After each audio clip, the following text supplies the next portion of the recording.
ఆరాధన తలంపులు విందాం. సో మన మధ్య ఉన్న సహోదరుడు లింగమూర్తి మనల్ని ఆరాధన తలంపుల్లో నడిపిస్తారు.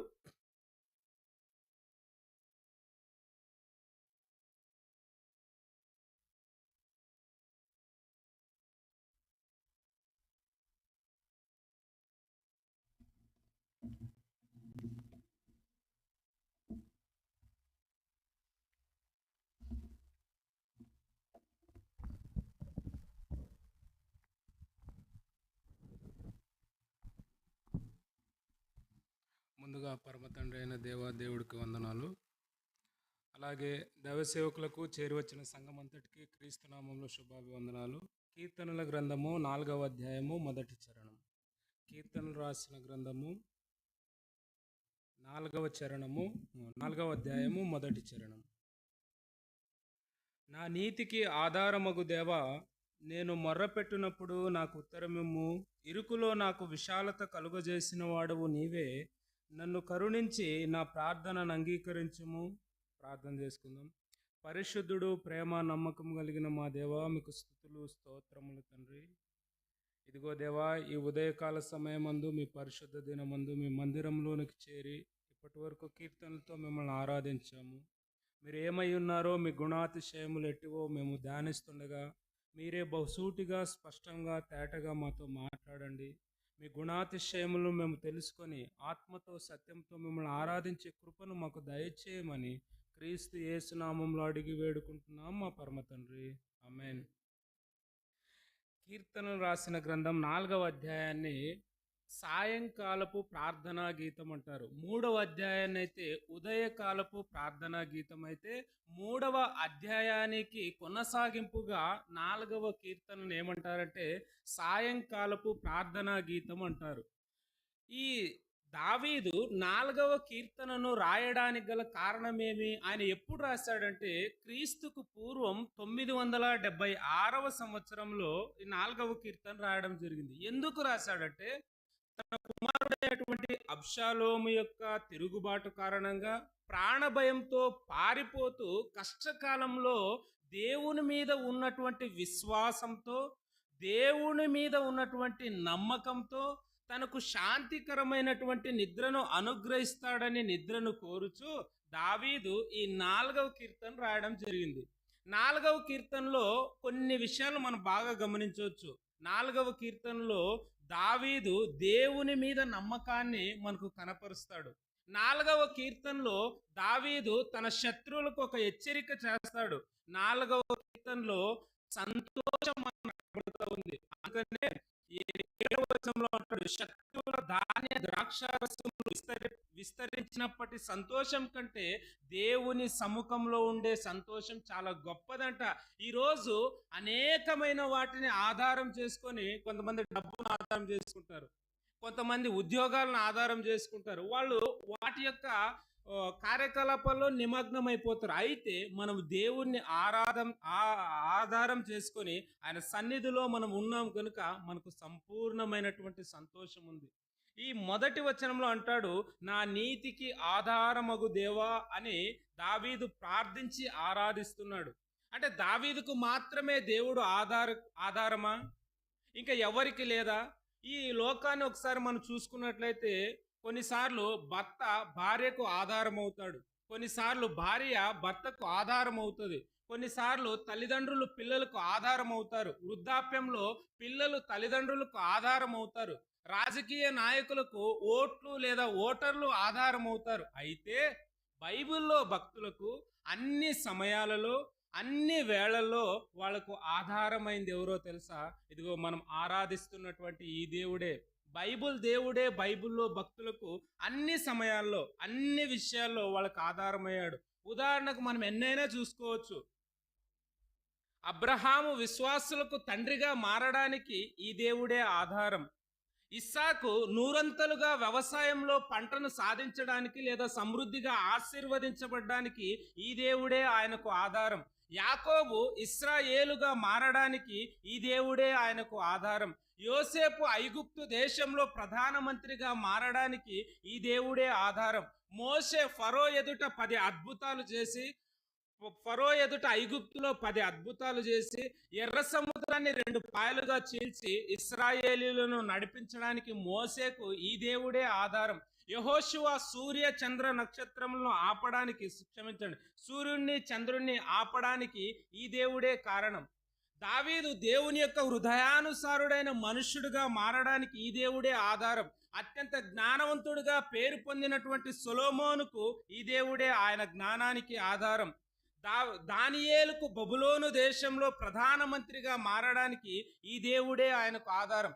గలిలయ ప్రాంతం నుంచి ఏదైనా మంచిది వచ్చునా అని ఒక నానుడు ఉంటుంది.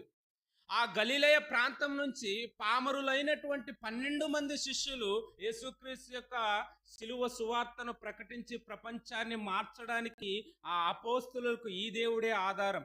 నా మట్టుకు బ్రతుకుట క్రీస్తే, చావైతే లాభమని గొప్పగా ధైర్యంగా సాక్ష్యం ఇచ్చినటువంటి పౌలుకు ఈ దేవుడే ఆధారం. ఇప్పుడు మనం ధ్యానిస్తున్నటువంటి ప్రకటన గ్రంథం రాయడానికి యోహానుకు ఈ దేవుడే ఆధారం. అన్ని సమయాల్లో, అన్ని వేళల్లో బైబిల్లో భక్తులకు దేవుడే ఆధారం. అయితే ఈరోజు మనం దేనిని ఆధారం చేసుకొని జీవిస్తున్నాం? మనకున్నటువంటి డబ్బున, మనకున్నటువంటి అందచందాలన, మనకున్నటువంటి ఆస్తి పాస్తులన, మనకున్నటువంటి పేరు ప్రఖ్యాతలన? ఈరోజు మనం దేన్ని ఆధారం చేసుకొని జీవిస్తున్నాం? ఒకవేళ వాటిని నువ్వు ఆధారం చేసుకున్నట్లయితే అది నీ పరిస్థితి ఎలా ఉంటుందో కానీ, దేవుణ్ణి ఆధారం చేసుకుంటే మన జీవితం చాలా ధన్యకరమైన జీవితం. సమస్తానికి ఆధారము దేవుడే.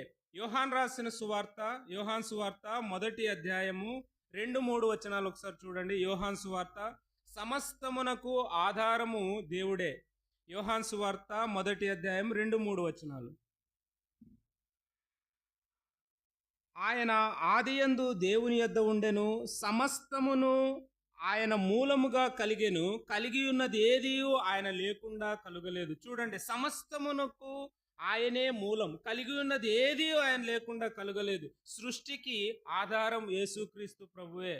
తన మహత్తు గల మాట చేత సమస్తాన్ని నిర్వహించువాడు యేసు ప్రభువే. హెబ్రీ పత్రిక 1వ అధ్యాయం 4వ వచనంలో ఉంటుంది. తన మహత్తు గల మాట చేత సమస్తాన్ని నిర్వహించేవాడు మనం ఆరాధిస్తున్న దేవుడు.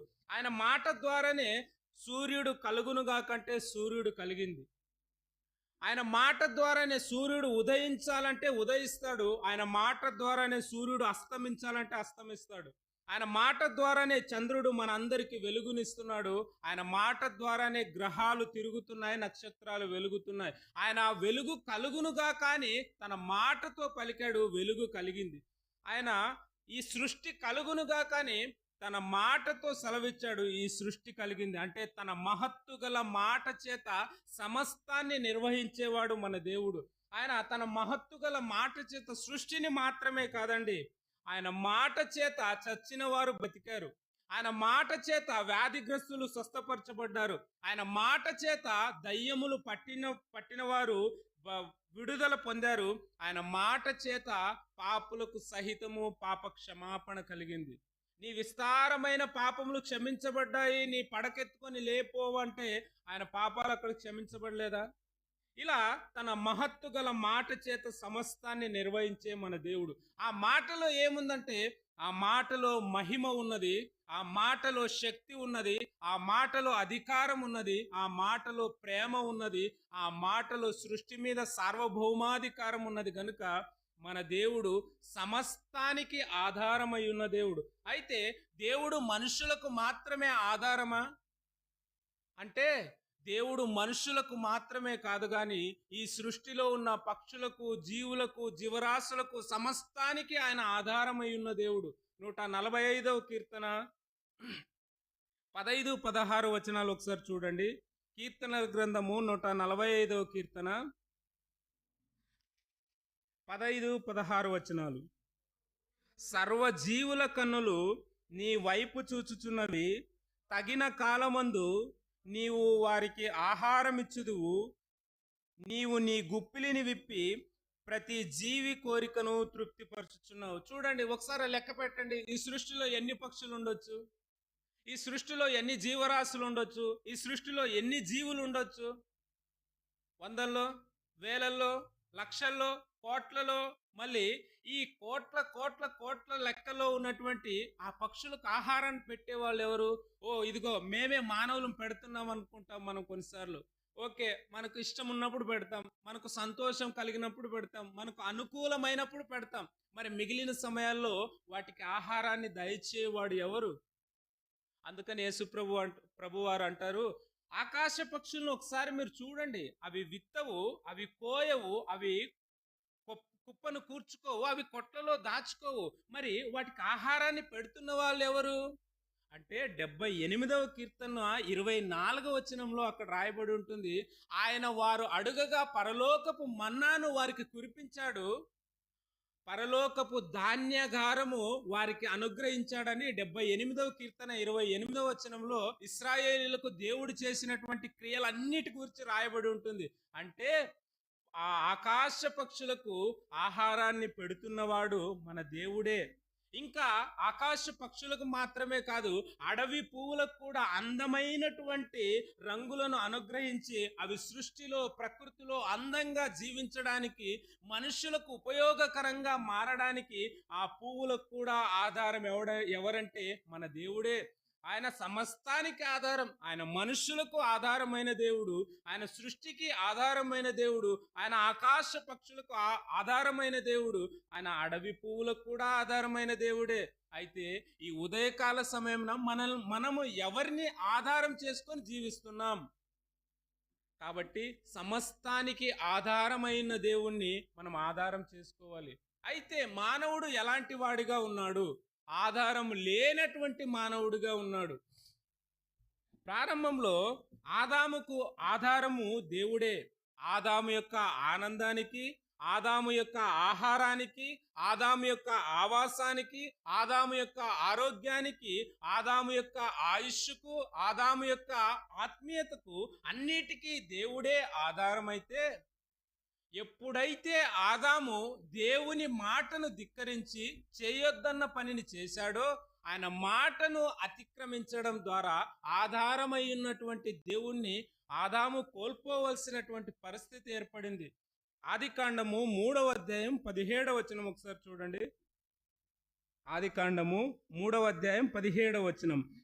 ఆయన ఆదాముతో, నీవు నీ భార్య మాట విని తినవద్దని నేను నీకు ఆజ్ఞాపించిన వృక్షఫలములు తింటివి గనుక నీ నిమిత్తము నేల శపింపబడి ఉన్నది, ఆయాసముతోనే నీవు బ్రతుకు దినములన్నీ దాని పంటను తిందువు, అది ముండ్ల తుప్పలను గచ్చపొదలను నీకు మొలిపించును, పొలములోని పంటను నీవు తిందువు. చూడండి, ఎప్పుడైతే ఆదాము దేవుని మాటను కాదన్నాడో, ఆదాము ఏం సంపాదించాడంటే, ఒకనాడు దేవుని యొక్క ఆశీర్వాదంతో వృక్ష ఫలాలను తినేటువంటి ఆదాము నేడు శపించబడినటువంటి పొలములోని ఆహారాన్ని తినాల్సి వచ్చింది.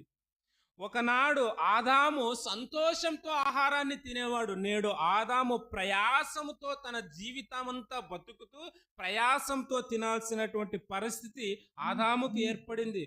ఒకప్పుడు ఏదేను వనములో, ఆ సుందరమైనటువంటి వనంలో ఆహారాన్ని తినేటువంటి ఆదాము నేడు ముండ్ల తుప్పలు గచ్చ పొదలు కూడా అలాంటి ఆహారాన్ని తినాల్సినటువంటి పరిస్థితి ఏర్పడింది. దేవుని మాటను కాదని ఆదాము ఏమి సంపాదించాడంటే, ప్రయాసను కొని తెచ్చుకున్నాడు, కష్టాన్ని కొని తెచ్చుకున్నాడు, నష్టాన్ని కొని తెచ్చుకున్నాడు, శాపాన్ని కొని తెచ్చుకున్నాడు, పాపాన్ని కొని తెచ్చుకున్నాడు, ఒక్క మాటలో చెప్పాలంటే మరణాన్ని కొని తెచ్చుకున్నాడు. అమరత్వము నుంచి ఆయన ఎక్కడికి జారిపోయాడంటే అంధకారములోనికి జారిపోయాడు. అమరత్వం అంటే ఇక ఎన్నటికి నాశనం కానిది, కానీ అమరత్వం నుంచి అంధకారములోనికి ఆదాము వెళ్ళిపోయినట్లుగా మనం చూస్తా ఉన్నాం. ఆదామును దేవుడు ఒకప్పుడు సృష్టిలో అధికుడిగా చేశాడు, రాజుగా చేశాడు, సార్వభౌముడిగా చేశాడు. అయితే ఎప్పుడైతే దేవుని మాటను కాదని సాతాను మాట విన్నాడో, ఆదాము ఏమైపోయాడంటే అధముడుగా మారిపోయాడు, అల్పుడుగా మారిపోయాడు, మరణానికి పాత్రుడుగా మారిపోయాడు, నరకానికి జారిపోయాడు. ఇది ఆదాము సంపాదించింది. ఆదాము ఆధారం కోల్పోయాడు. ఆదాము మాత్రమే కాదు, కొత్త నిబంధనలో ఒక స్త్రీ ఉంది ఆధారం కోల్పోయినటువంటి స్త్రీ. లూకాసు వార్త 7వ అధ్యాయం 12వ వచనం ఒకసారి చూడండి. లూకాసు వార్త 7వ అధ్యాయము 12వ వచనం. ఆయన క్షమించండి, ఆ పైన జరుగుతున్నటువంటి సందర్భం మొత్తం మనకు తెలిసిందే. అయితే 13వ వచనం ఒకసారి చూడండి. ప్రభు ఆమెను చూచి ఆమె యందు కనికరపడి ఏడవ వద్దని ఆమెతో చెప్పి దగ్గరికి వచ్చి పాడెను ముట్టగా మోయుచున్నవారు నిలిచిరి. ఆయన, చిన్నవాడా లెమ్మని నీతో చెప్పుచున్నాననగా ఆ చనిపోయిన వాడు లేచి కూర్చుండి మాటలాడసాగెను. ఆయన అతనిని అతని తల్లికి అప్పగించెను. చూడండి, ఇక్కడ జరుగుతున్నటువంటి సందర్భం, యేసు ప్రభు వారు కపెర్నహూము అనే గ్రామంలో నుంచి నాయిన్ అనే గ్రామానికి ఆయన ఎంటర్ అవుతూ ఉన్నప్పుడు, ఆ ఊరి గవిని అంటే సావిడిలోనికి ఆయన వస్తున్నప్పుడు, ఆ గ్రామంలో ఒక విధవరాలు ఉంది. ఆమెకు ఒక్కడే కుమారుడు. ఆ కుమారుడు కూడా చనిపోయినాడు. పాడ మీద మోసుకొని వెళ్తున్నప్పుడు ఆయన ఎదురుగా వచ్చాడు. ఎదురుగా వస్తే ఒకసారి పాడను చూశాడు, ఒకసారి నాయిను గ్రామ విధవరాలను చూశాడు. అక్కడ అనేక మంది జనాలు ఉన్నారు, కానీ ఆ తల్లికి ఎవ్వరూ ఆధారం కాలేదు. విధవరాలు యొక్క పరిస్థితి సమాజంలో ఎలా ఉంటుందో మనకు తెలుసు. ఆవిడ ఎన్నో కష్టాలు, ఎన్నో నష్టాలు, ఎన్నో బాధలు అనుభవిస్తూనే ఉంటుంది. పురుషుడు లేనటువంటి స్త్రీని ఈ సమాజం మరొక ధోరణిలో చూస్తుంది. ఈ తల్లికి ఏ ఆధారము లేదు. ఏ ఆధారం లేక ఆవిడ ఒంటరిగా నిలబడినప్పుడు యేసు ప్రభు వారు ఆమె దగ్గరికి వచ్చి ఆమెను చూచాడు. ఈ చదువుతున్నప్పుడు మీకు ఎలా అనిపిస్తుందో కానీ, ఆమెను చూచింది ఎవరో తెలుసా? మనం కొన్నిసార్లు అంటాం అధికారులను, మీ చల్లని చూపు మా మీద ఉండాలయ్యా. నాయకులను అడుగుతాం, మీ చల్లని చూపు మా మీద ఉంది కాబట్టి మేము ఈరోజు ఈ స్థితిలో ఉన్నాం. ఎప్పటికీ జీవితాంతం మీ చల్లని చూపు మా మీద ఇలాగే ఉండాలని మనం కోరుకుంటాం. కానీ ఈవిడ్ని చూచింది ఎవరో తెలుసా? అన్ని నామముల కంటే పైనామము కలిగి దేవతలందరికంటే పైగా ఉండి ఎవరు సమీపింపరాని తేజస్సులో ఆయన మాత్రమే వసించుచు అమరత్వం కలిగి నిత్య సింహాసనాసీనుడై 4 జీవులతోనూ 24 మంది పెద్దలతోనూ పరలోకమందలి దేవదూతల చేతను భూలోకమందలి విశ్వాసుల చేతను పరిశుద్ధుడు పరిశుద్ధుడు పరిశుద్ధుడు అని కీర్తింపబడుతున్నటువంటి ఆ దేవుడు ఈ తల్లిని చూశాడంటే ఎంత గొప్ప ధన్యురాలు ఒకసారి మీరు ఆలోచించండి. దేవుడు ఆమెను చూచాడు. అక్కడ చూడండి మీరు, ఆయన ఆమెను చూచి అని రాయబడి ఉంటుంది. ఆయన ఆమెను చూచాడు. ఆ ఊర్లో వాళ్ళు ఆమెను చూడలేదు, ఆ పాడ మోస్తున్న వాళ్ళు ఆమెను చూడలేదు, ఆ చచ్చిపోయిన కుమారుడు ఆమెను చూడలేదు. కానీ దేవాది దేవుడే ఆ తల్లిని చూసి ఆవిడ మీద కనికరపడ్డాడంట. ఆయన కనికరపడ్డాడు. మన దేవుడు కనికరాపూర్ణుడు కాబట్టి ఆ తల్లి మీద కనికరపడ్డాడు. ఆవిడ్ని చూచి ఆయన కనికరపడి ఆ పాడెను ముట్టగా చచ్చిపోయినటువంటి ఆ కుమారుడికి ఏమొచ్చిందంటే జీవం వచ్చింది. ఆయన మాట్లాడసాగాడు. అప్పుడు ఆయన ఆ కుమారుణ్ణి తీసుకెళ్లి ఆ తల్లి చేతిలో పెట్టి ఆ తల్లికి ఆధారం అయ్యాడండి మన దేవుడు. ఒకనాడు యేసు ప్రభు వారు 2వ రాకడలో ఈ లోకానికి వచ్చినప్పుడు వధువు సంఘాన్ని కూడా అలా తన వెంట పెట్టుకొని ఆయన పరలోకంలో ఉన్న తండ్రి దగ్గరికి తీసుకెళ్లి ఆయన చేతుల్లో మనల్ని పెడతాడండి. ఎంత గొప్ప ధన్యత! యేసు ప్రభువును నమ్ముకుంటే ఈ లోకం మట్టుకే కాదు ఆధారం, ఆయన యుగ యుగాలకు మనకు ఆధారమే. ఆయన పరలోకాన్ని వెళ్ళడానికి మనకు ఆధారమే. సమస్తానికి ఆయన మనకు ఆధారమే. అన్ని వేళల్లో, అన్ని సమయాల్లో వ్యక్తులు కొన్నిసార్లు మనకు ఆధారం అవుతారు. డబ్బు మనకు కొన్నిసార్లు మనకు ఆధారం అవుతుంది. మనకు పేరు ప్రఖ్యాతులు కొన్నిసార్లు మాత్రమే ఆధారం అవుతాయి. కానీ దేవుడు అన్ని సమయాల్లో, అన్ని వేళల్లో మనకు ఆధారంగా ఉంటాడు ఆయన నమ్ముకుంటే. నేడు సర్వమానవాళి కూడా ఎలాగుందంటే అన్ని కోల్పోయి దేవునికి దూరమై అగ్నిగుండమునకు పాత్రులమై మనం నిలబడ్డాం. ఎప్పుడు? యేసు ప్రభువును అంగీకరించక ముందు. కానీ ప్రభు నాయీను గ్రామ విధవరాలి విషయంలో ఎలాగైతే వ్యవహరించాడో సమస్త మానవాళి యందు ఇదే ప్రేమను కనపరిచాడండి. మనం జిగటగల పాపం అనే దొంగ ఊపిలో మనం పడి ఉన్నప్పుడు ఏ ఒక్కరూ మనల్ని చూడలేదు, ఏ ఒక్కరూ మన మీద కరుణించలేదు, ఏ ఒక్కరూ జాలితో మనకు చెయ్యిచ్చి పైకి తీసుకొని రావడానికి ప్రయత్నించలేదు. కానీ ఈ ఆధారమైన యేసు ప్రభు వారు సమస్తాన్ని వదిలి, అంటే తండ్రిని, పరలోక రాజ్యాన్ని, ఆ దేవదూతల ఆరాధనను, సమస్త మహిమను వదిలి ఆయన మనల్ని రక్షించడానికి, మనకు ఆధారం అవ్వడానికి యేసు ప్రభు వారు ఆధారం కోల్పోవలసినటువంటి పరిస్థితి ఏర్పడింది. ఆధారము కోల్పోయినటువంటి యేసుక్రీస్తు ప్రభువారు, ప్రభువైన యేసుక్రీస్తు వారు ఆయన దేవుడు మరియు ఆయన మానవుడు. దేవుడిగా తండ్రితో సమానంగా ఉన్నవాడు యేసు ప్రభు. అయితే ఆయన శరీరధారి అయి మానవుడిగా వచ్చినప్పుడు తండ్రి పైన సంపూర్ణముగా ఆధారపడినటువంటి కుమారుడిగా, మానవుడిగా మనకు కనిపిస్తాడు. ప్రతి విషయంలో తండ్రికి తల ఎత్తి ఆకాశం వైపు చూచి కృతజ్ఞతాస్తుతులు చెల్లించి ప్రార్థించినట్లుగా మనం చూస్తా ఉన్నాం. అందుకనే తండ్రి అయిన దేవుడు యేసు ప్రభు గురించి ఒక సాక్ష్యం ఇస్తున్నాడు. ఈ మార్క్స్ వార్త 1:11 ఇదిగో ఈయన నా ప్రియ కుమారుడు, ఈయన యందు నేను ఆనందించుచున్నానని తండ్రే కుమారుడు గురించి సాక్ష్యం ఇచ్చాడండి. సమస్తానికి అంటే సమస్తము విషయంలో కుమారుడు తండ్రి మీద ఆధారపడ్డాడు. దావీదు మహారాజు అందుకే అంటాడు, 22వ కీర్తన 10వ వచనం ఒకసారి చూడండి. 22వ కీర్తన 10వ వచనం. గర్భవాసినైనది మొదలుకొని నాకు ఆధారము నీవే. చూడండి, దావీదు మహారాజు అంటున్నాడు, నా తల్లి గర్భంలో నేను ఏర్పడక ముందే నాకు ఆధారము నీవే. ఒకవేళ నా తల్లి గర్భంలో నేను రూపింపబడడానికి అక్కడ పుట్టినప్పుడు నాకు ఆధారము నువ్వే. తండ్రి శరీరంలో నుంచి తల్లి గర్భంలోనికి 6 నుంచి 120 మిలియన్ల కణాలు పోయినప్పుడు ఆ కణం కాస్త అండంతో ఫలదీకరణం చెంది, ఆ అండం కాస్త పిండంగా మారి, ఆ పిండం కాస్త రక్తపు ముద్దగా మారి, ఆ రక్తపు ముద్ద కాస్త శిశువుగా మారి 9 మాసాల తర్వాత ఈ లోకానికి మనం వచ్చి ఇలా జీవిస్తున్నామంటే దానికి ఆధారం ఎవరో తెలుసా? ఇదిగో దేవుడే. తల్లి గర్భంలో మనకు తలను రూపించిన వాళ్ళు ఎవరు? దేవుడు. మనకు చేతులను రూపించిన వారు ఎవరు? దేవుడు. మనకు సమస్త ఈ శరీరాన్ని రూపింపజేసిన వాడు ఎవరంటే ఇదిగో దేవుడు. అందుకనే కీర్తనకారుడైన దావీదు 139వ కీర్తన 13-14 వచనంలో అంటాడు, నా తల్లి గర్భమందు నువ్వు నన్ను రూపించిన విధము చూడగా నాకు భయమును ఆశ్చర్యమును కలుగుచున్నవని దావీదు మహారాజు అంటాడు. మనము తల్లి గర్భంలో ఉన్నప్పుడు, తల్లి గర్భం నుంచి భూలోకంలో ఉన్నప్పుడు, ఇదిగో భూలోకాన్ని విడిచి పరలోకానికి వెళ్ళినప్పుడు సమస్తానికి ఆధారము ఈ యేసు ప్రభువు వారే. అలాగా మనకు ఆధారం అవ్వడానికి యేసుక్రీస్తు ప్రభువారు కలువరి సిలువలో నీ కొరకు నా కొరకు ఆయన ఆధారం కోల్పోవలసి వచ్చింది. ఆయన తండ్రి చేత విడిచిపెట్టాల్సి వచ్చిందండి. ఆయన ఆధారం కోల్పోయినటువంటి ప్రభువుగా మనం చూస్తూ ఉన్నాం. ఇదిగో మీరు ఒకసారి దీన్ని చూడండి. ఇది త్రిభుజ ఆకారంలో ఉంటుంది. తండ్రి, కుమార, పరిశుద్ధాత్మ దేవుళ్ళు ఎలాగైతే త్రిత్వంలో ఏకత్వం కలిగి ఉన్నారో, ఈ వాళ్ళు స్వభావాల పరంగా ముగ్గురు వేరువేరైనప్పటికీ వాళ్ళ ఆలోచనల్లోనూ, వాళ్ళ యొక్క మాటల్లోనూ, వాళ్ళ నిర్ణయాల్లోనూ ముగ్గురు ఏకత్వం కలిగిన వాళ్ళే. ఇలా ఏకత్వం కలిగి తండ్రితో అన్యోన్య సావాసం కలిగినటువంటి యేసుక్రీస్తు ప్రభువారు సమస్త మానవాళి పాపాలను తన భుజం మీద వేసుకున్నప్పుడు, ఇదిగో తండ్రితో విడదీయరానటువంటి అనుబంధాన్ని, సంబంధాన్ని ఏర్పరచుకున్నటువంటి యేసు ప్రభువారు ఎప్పుడైతే మన పాపాలను ఆయన భుజం మీద వేసుకున్నాడో తండ్రి చేత ఇలా విడిచిపెట్టబడ్డాడండి.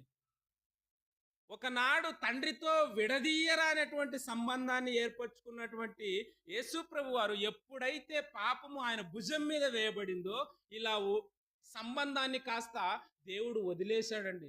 అందుకనే ఈ ఎడబాటును యేసు ప్రభు వారు తట్టుకోలేక ఏమంటున్నాడంటే మత్తయి సువార్త 27:46 వచనం ఒకసారి చూడండి.